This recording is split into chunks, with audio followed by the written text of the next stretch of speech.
তো এখন দেখো স্টিম, এয়ার ফিনিশ আচ্ছা, এর নাকি একটা ডলি প্রেস আর একটা পাফার, তিনটা নামে আসতে পারে, পরীক্ষা মনে রেখো। স্টিম, এয়ার ফিনিশ, তার মানে বুঝতেছো এখানে স্টিম থাকবে, তাই না? তো এখানে আসলে হয়টা কি, এখানে মনে করে একটা বডি শেপ থাকে, হ্যাঁ, বডি শেপটা তৈরি করা হয়।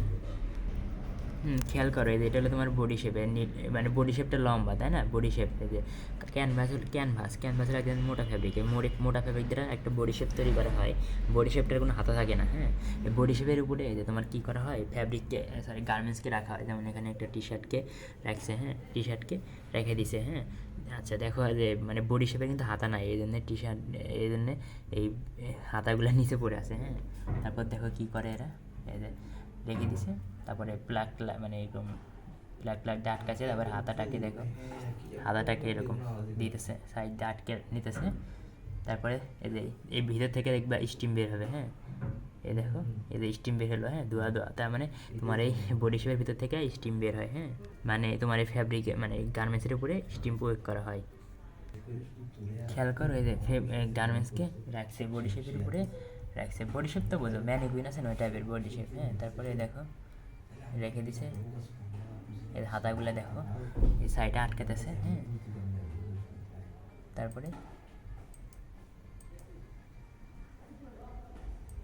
তারপর যাই হোক স্টিম টিস্টিম দিল, দেওয়ার পরে যখন স্টিমের ফলে কি ফ্যাব্রিকটা নরম হবে, তখন এই জাস্ট আয়রন দিয়ে হালকা করে এরকম, আর প্রেশার মানে প্রেশার দিচ্ছে যাতে সব ক্রিস টিস থাকলে দূর হয় আর কি, হ্যাঁ। এটাই মনে করি, সব কিছু তো ওই ভিডিওতে দেখানো যাবে না, আর আমি তো পুরা আমি ক্লিয়ারও না এরকম সম্পূর্ণটা, হ্যাঁ।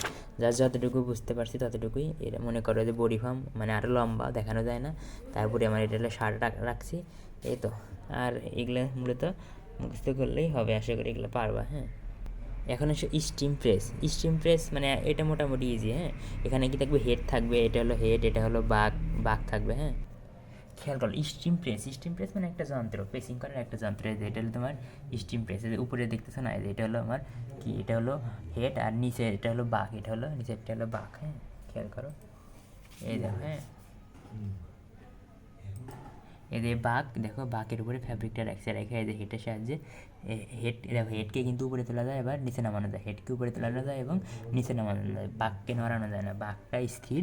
আর এটা হেডটা হলো মুভেবল, মানে উপরে নেওয়া যায়, নিচে আনা যায়, হ্যাঁ। এই হেডটা দ্বারা ফ্যাব্রিকের উপরে চাপ দেওয়া হয়, হ্যাঁ। দেখছে চাপ দিল, হ্যাঁ, এর দ্বারা চাপ দিল, হ্যাঁ।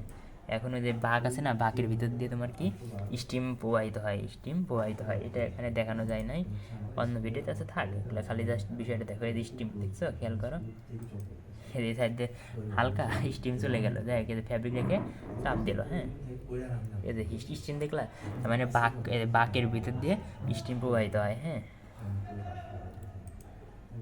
তুমি একটু খেয়াল করলে বুঝতে পারবা যে স্টিমটা, খেয়াল করলে দেখবে এখান দিয়ে এই বাঁকের ভিতর দিয়ে তোমার স্টিমটা উপরে উঠে যাবে, হ্যাঁ। কই স্টিম, না দেখা যায় না এখানে, একটু পর খেয়াল করবে, এখান দিয়ে তোমার স্টিমটা উড়ে যাবে, আর উপরের দিকে উড়ে যাবে, হ্যাঁ। একটু খেয়াল করো এদিকে, দেখছো এই স্টিম ক্লিন গেল, হ্যাঁ, হালকা মানে স্টিম চলে গেল, এই তো। যাই হোক তোমার এই হেডটাকে উপরে নিচে নামানো যায়, উপরে ওঠানো যায়, এখানে ফ্যাব্রিক রেখে চাপ টাপ দেওয়া হয়। আশা করি বাকিটুকু তোমরা করে নিবা, হ্যাঁ।